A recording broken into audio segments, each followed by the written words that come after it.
사랑하는 여러분, 오늘 우리의 이야기는 눈에 보이지 않지만 우리 삶을 강력하게 지배하는 시스템에 대한 것입니다. 이 메시지가 여러분의 마음에 깊은 울림을 주고 하나님의 은혜를 나누는 통로가 되기를 소망합니다. 잠시 시간을 내어 이 영상을 공유하고 좋아요를 눌러주신다면 더 많은 영혼이 이 축복의 말씀을 함께 나눌 수 있을 것입니다. 여러분의 작은 실천이 하나님의 나라를 확장하는 귀한 도구가 됩니다. 여러분과 여러분의 가정에 주님의 평강이 가득하기를 기도합니다. 자, 이제 우리의 내면을 깊이 들여다보는 여행을 시작하겠습니다. 혹시 이런 기도를 드려본 적 있으신가요? 하나님, 저를 부르신 그 소명에서 눈을 떼지 않게 하소서. 저의 자격을 문제 삼는 이들에게 제 마음을 빼앗기지 않게 하소서. 우리는 종종 무엇이 일어날지 모르는 채로 기도합니다. 하지만 어떤 기도는 하나님께서 반드시 응답하실 것을 우리가 확신하며 드릴 수 있습니다. 우리의 기도 생활에는 하나님께서 우리에게 다시 말씀하실 수 있는 공간이 필요합니다. 그 고요한 시간 속에서 우리는 하나님의 비전과 지혜, 그리고 주어진 상황을 향한 그분의 마음을 받을 수 있기 때문입니다. 만약 당신이 저에게 당신의 목표를 말해준다면 저는 당신의 시스템을 알 수 있습니다. 반대로 당신의 시스템을 보면 당신의 목표를 짐작할 수 있습니다. 오래전 제게도 목표가 있었습니다. 바로 제가 소중히 여기는 사람들을 절대 실망시키지 않는 것이었죠. 이 목표를 이루기 위해 제가 만들어낸 시스템은 무엇이었을까요? 바로 사람들을 기쁘게 하는 사람이 되는 것이었습니다. 저는 당신을 실망시키고 싶지 않았고 당신의 의견에 반대하고 싶지 않았습니다. 당신이 저를 버리고 떠날까봐 두려웠기 때문입니다. 그래서 저의 시스템은 때로 제 자신을 속이고 괜찮지 않아도 괜찮은 척하게 만들었습니다. 제 감정을 억누르고 억제했습니다. 제 유일한 목표는 당신이 나를 떠나지 않게 하는 것이었으니까요. 이 자리에 있는 우리 모두는 각자의 시스템을 가지고 있습니다. 어떤 이의 목표는 절대 두려워하거나 약해 보이지 않는 것일 수 있습니다. 그래서 그의 시스템은 필요 이상으로 공격적인 태도를 취하게 만듭니다. 다른 사람에게 만만하게 보이고 싶지 않기 때문이죠. 또 다른 이의 목표는 모든 사람에게 사랑받는 것일 수 있습니다. 그래서 그의 시스템은 끊임없이 베풀고 자신의 잔이 텅 빌 때까지 쏟아붓게 만듭니다. 언젠가 그 사랑을 돌려받을 수 있을 것이라 믿으면서 말이죠. 하지만 결국 그 시스템은 자기 자신을 배신하도록 설계되어 있습니다. 문제는 우리의 시스템이 홀로 존재하지 않는다는 것입니다. 이것은 하나의 거대한 생태계와 같습니다. 당신의 시스템이 저의 시스템과 연결되어 있다는 의미입니다. 이것이 바로 결혼 생활과 인간관계를 어렵게 만드는 이유입니다. 당신은 당신의 시스템을 가져왔고 저는 저의 시스템을 가져왔지만 우리 둘 다 그 시스템 밖으로 걸어 나올 의지가 없습니다. 나는 어떻게든 옳아야만 합니다. 이미 너무 많이 틀려왔기 때문이죠. 나는 갈등을 감당할 수 없습니다. 당신이 나를 떠날까 두려우니까요. 우리 각자는 자신의 시스템 안에서 살아가려 했으며 그 시스템에 감염된 영향력을 다른 사람에게 퍼뜨릴 수밖에 없습니다. 어쩌면 당신의 시스템이 감염되었을 가능성이 있습니다. 그리고 그 감염된 시스템이 바로 당신이 그토록 원하는 풍성하고 충만하며 능력 있는 삶을 가로막고 있는지도 모릅니다. 우리는 종종 사탄이 너무 바빠라고 말하지만 사실 사탄은 그렇게까지 바쁘지 않습니다. 사탄이 할 일은 그저 당신을 자신의 시스템 안에 가두는 것뿐입니다. 그러면 나머지 파괴적인 일은 당신이 스스로 하게 될 테니까요. 창세기 3장 15절을 보면 뱀이 에덴 동산의 하와에게 말을 거는 장면이 나옵니다. 하지만 이것은 단순한 대화가 아니었습니다.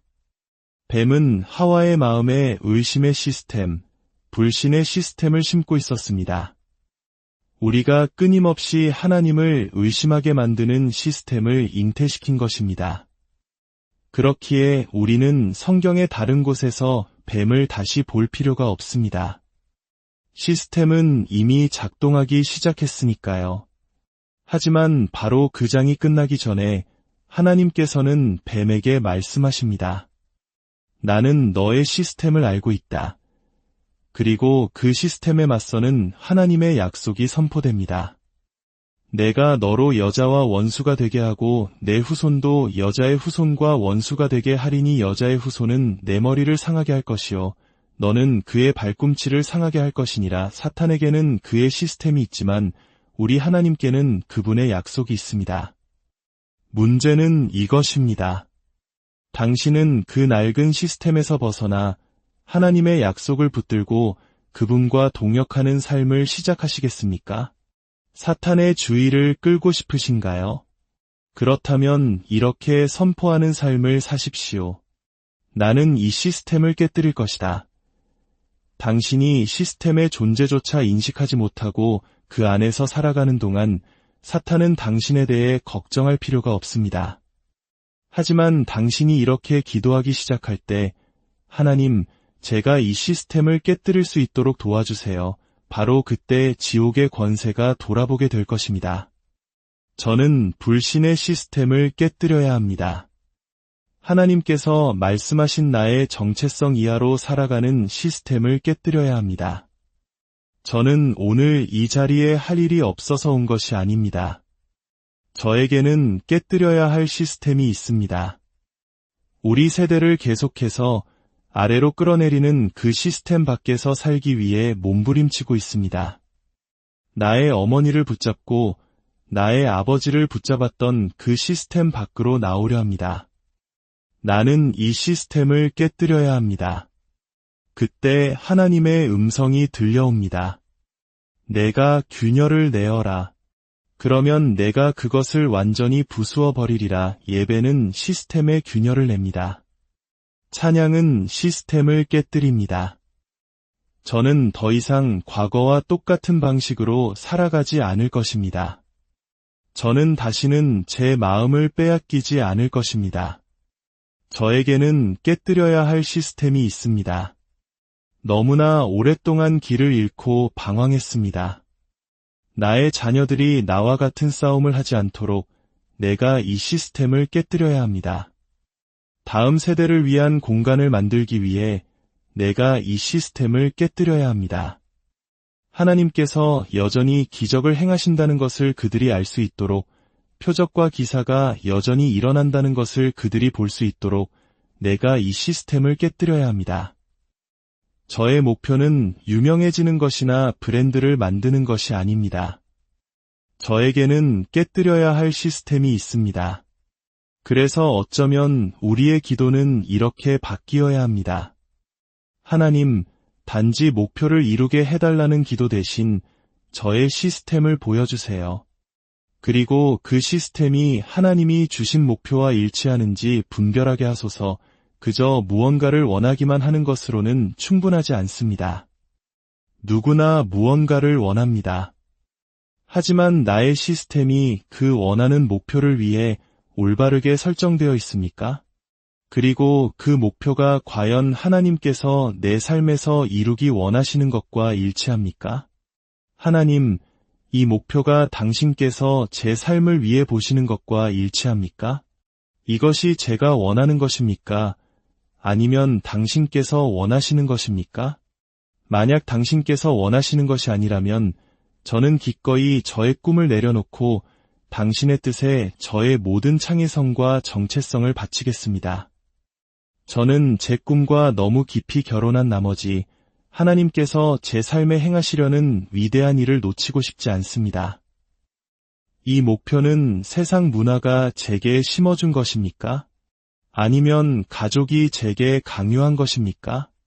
만약 이 목표가 저의 불안감에서 빌려온 것이거나 다른 사람이 제 삶을 위해 그려놓은 그림에서 비롯된 것이라면 저는 그것을 원하지 않습니다.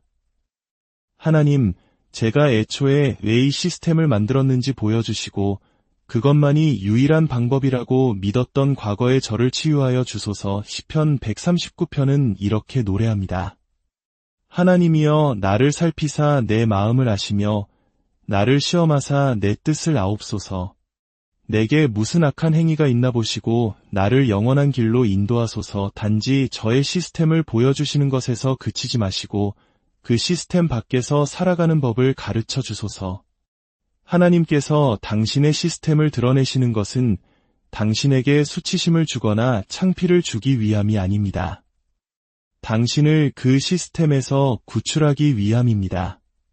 당신의 시스템이 드러났을 때 당신 안의 불안감은 이렇게 속삭일 것입니다. 거봐, 너는 애초에 그 자리에 있으면 안 됐어. 시작하지 말았어야지. 하지만 그것은 하나님의 뜻이 아닙니다.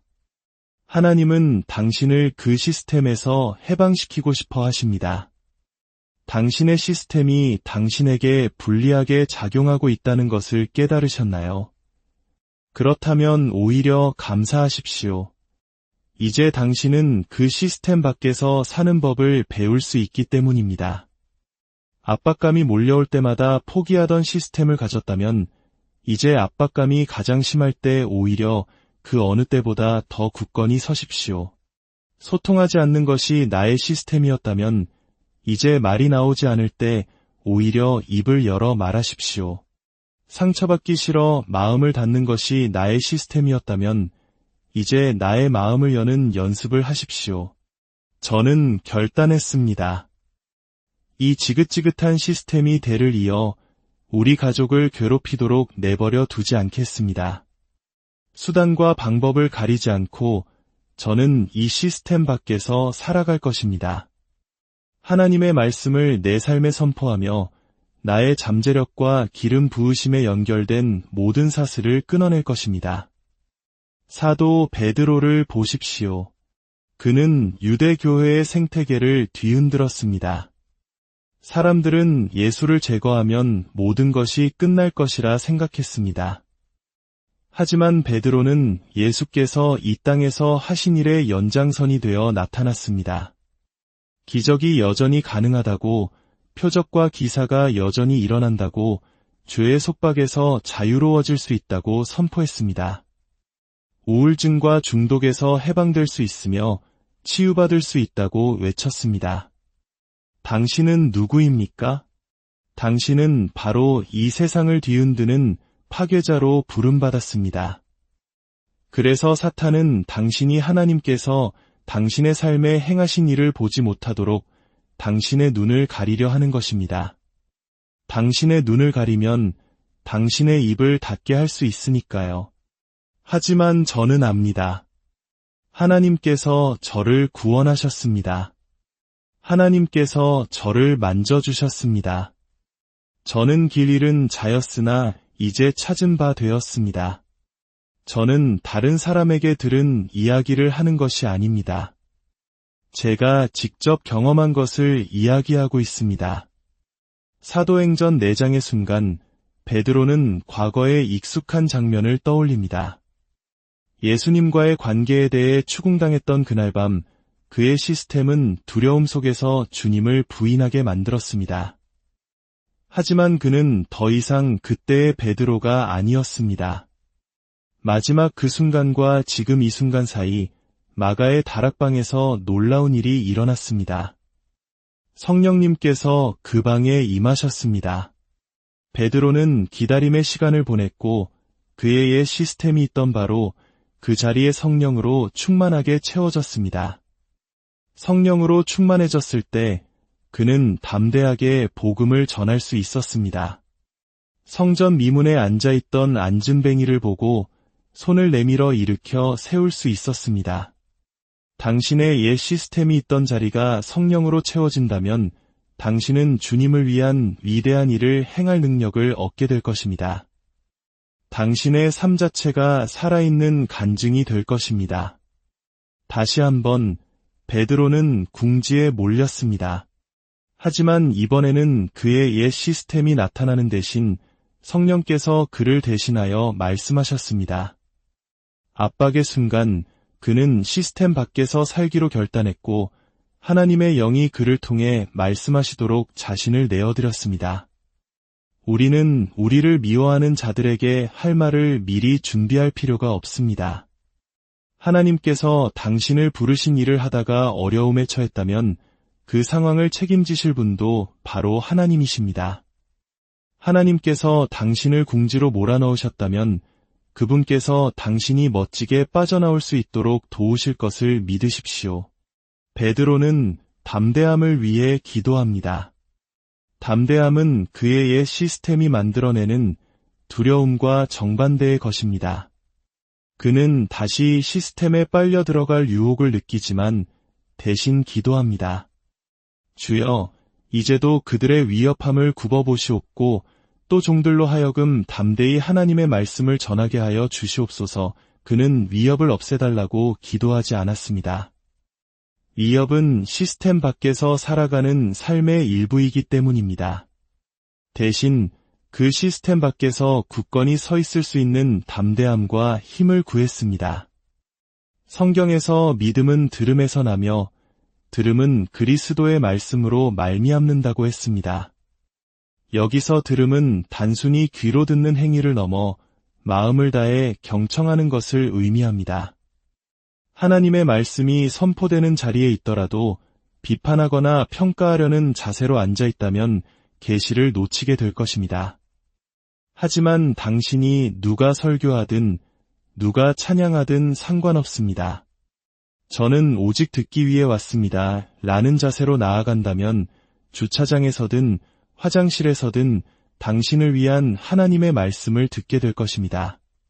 당신의 기도 생활이 단지 요청사항을 아뢰는 시간이 아니라 의도적으로 하나님의 음성을 듣는 공간이 될 때 당신은 하나님께서 기도에 응답하지 않으신다고 생각하지 않게 될 것입니다. 하나님은 우리가 그분 위에서 떠드는 것을 멈출 때, 다른 모든 목소리를 잠재울 때 비로소 말씀하십니다. 하나님, 말씀하시옵소서. 제가 듣겠나이다. 예수님께서 제자들에게 지상 대명을 주셨을 때 그들은 즉시 달려 나갈 준비가 되어 있었을 것입니다. 하지만 예수님은 말씀하셨습니다. 아직 가지 말라. 너희는 아버지께서 약속하신 것을 기다리라. 보는 것과 행하는 것 사이에는 기다리며 듣는 단계가 반드시 필요합니다. 제자들은 다락방에 모여 기도하며 기다리고 또 들었습니다. 그들은 무엇을 기다리는지 정확히 알지 못했지만 오직 하나님에게서만 올 수 있는 소리에 민감하게 반응해야 했습니다. 그리고 마침내 그 순간이 왔을 때 그들은 알 수 있었습니다. 하늘로부터 급하고 강한 바람 같은 소리가 있었기 때문입니다. 그 소리는 그곳의 분위기를 완전히 뒤흔들었습니다.